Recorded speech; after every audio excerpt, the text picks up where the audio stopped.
Recently, we don't know how soon, but it was recently of him at a club without a mask.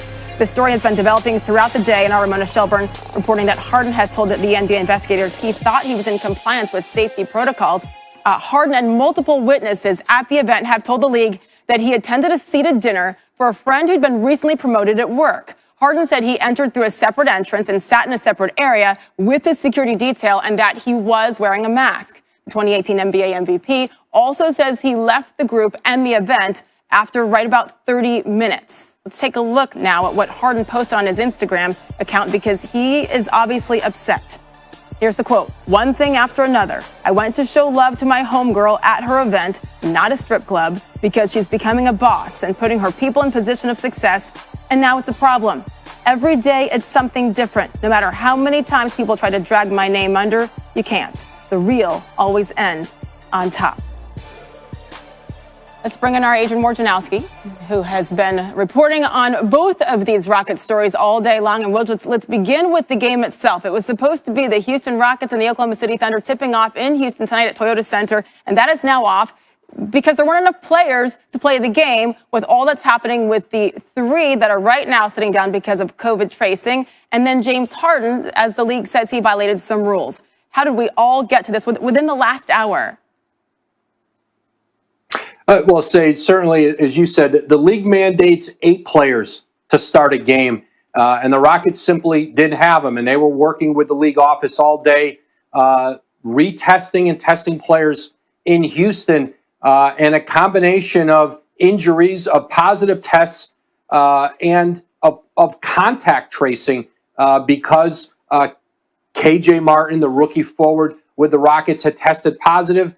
And had been with John Wall and Boogie Cousins and another teammate getting their hair cut at an offsite apartment in one of the players' apartments last night. All of that contributed, along with James Harden's, what the league is calling a violation of their protocol, to not having the 8 players. And simply, Oklahoma City never got on the bus to come over to the arena. They'll head back to the airport and go back home. And oh, by the way, there are 2 rookie head coaches who are waiting to make their coaching debuts, Steven Silas and Mark Daigneault for the Oklahoma City Thunder. So everything is in a holding pattern right now. Interesting because the Rockets' next game is scheduled for Saturday, the day after Christmas, at Portland. So we're going to have to wait and see how this plays out because there's obviously a chance if all these players are sidelined that they won't be able to play that, get on a plane and play that game either in Portland. So we'll stand by for more news on that. But back to the James Harden specifically, because the league reviewed that video and they did deem him to be in violation of their COVID protocols. So he wouldn't have been eligible to play tonight. And hey, who knows? Maybe Harden being out number-wise was the difference between this game being played and not. Either way, what does this mean for him right now? Well, both he and the Rockets are waiting to find out what exactly it means. Is there a suspension on the way from the NBA? Is there punishment? Is he going to have to isolate and quarantine away from the team for an extended period of time? That seems almost, at the minimum, a likely outcome of this. And but as of now, neither Harden nor the Rockets have gotten word from the league. I'm told the league office is still working through this decision and how they're going to rule for James Harden. But certainly it impacts not just the Rockets, it impacts trade talks around the league. He's been at the center of conversations for the Rockets with teams around the league.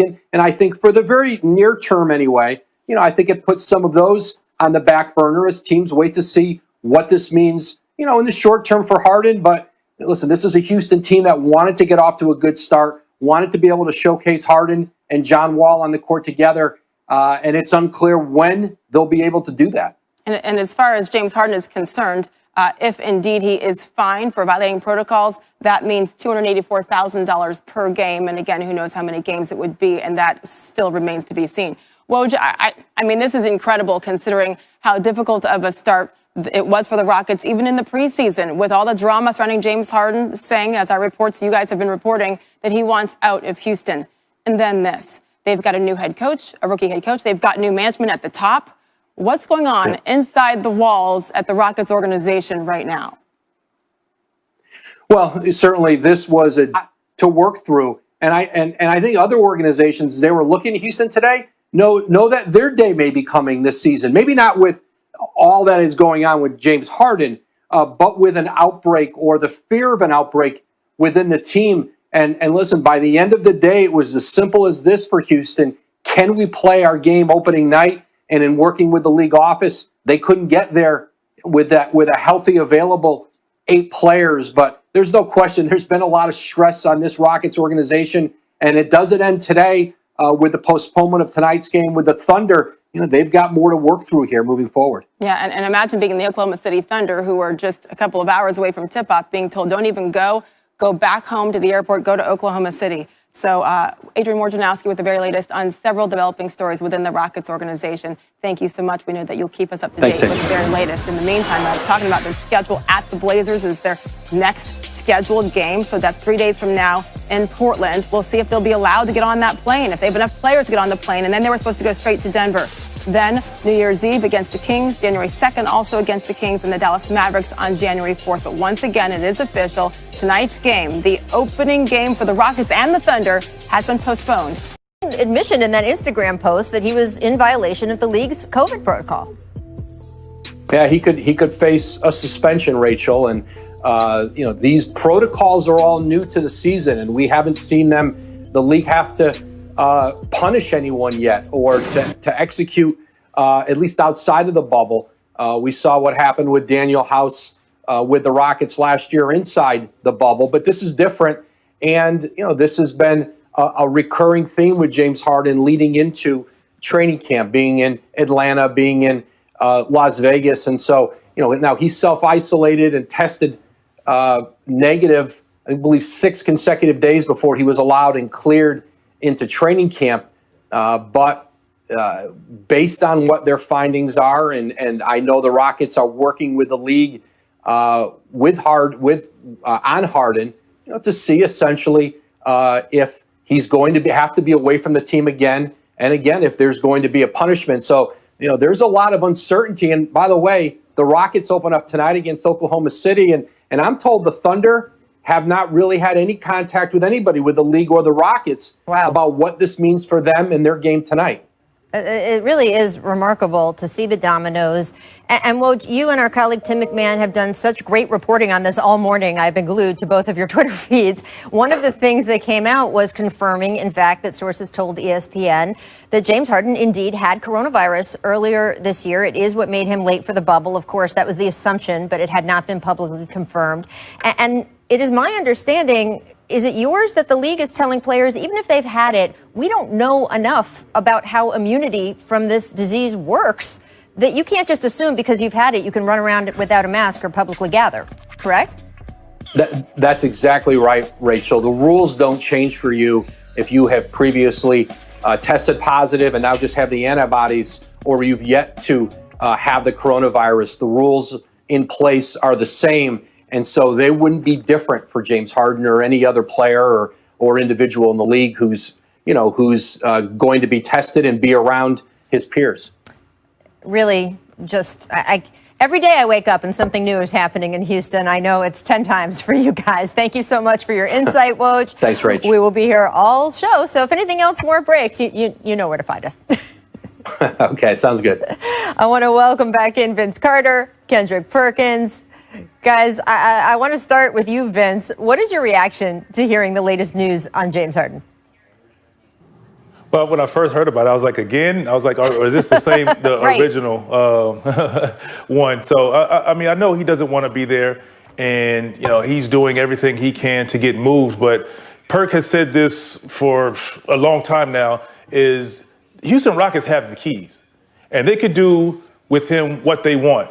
And another thing that he said, that they don't have to move him to the team that he wants to go to. Mm-hmm. So with all of the back and forth and not showing up and going here and going there, they can send you wherever they want to send you and just deal with the consequences. Or, if he doesn't show up to practices, the games, and they play, they're going to continue playing with or without him. So he has to realize, I think if he wants to get moved, he just needs to just do what he needs to do.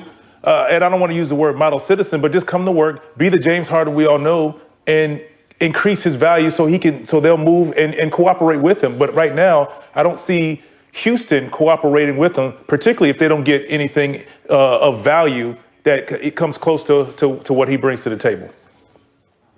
Yeah, and Vince, Rachel, look, Vince is letting them off the hook pretty easy. This is bad. This is not good for several reasons.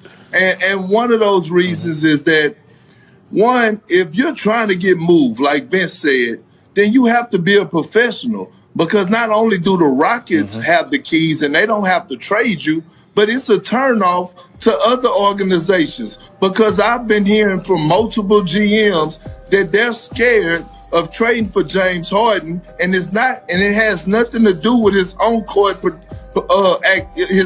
he does on the court is what he does off the court, and they're scared that if they trade him, that he's going to be a bad example in the locker room because of things like this. And here's another thing that makes me so mad about this. And I love James as a person, but he is burning down the bridge for the younger generation. You know, it's guys like Barkley, Magic, Michael Jordan, all these guys who paved the way for guys like James Harden to be making hundreds of millions of dollars. And right now, the way that James is acting, he's acting selfish, because for the simple fact, they have a younger generation that's coming up. And what's going to happen is the owners are going to go to the CBA when it's time to negotiate, and they're going to say, you know what, we got to discuss things like this. And you don't want to do that. You want to keep making it easier for the next generation of kids to be able to get paid hundreds of millions of dollars.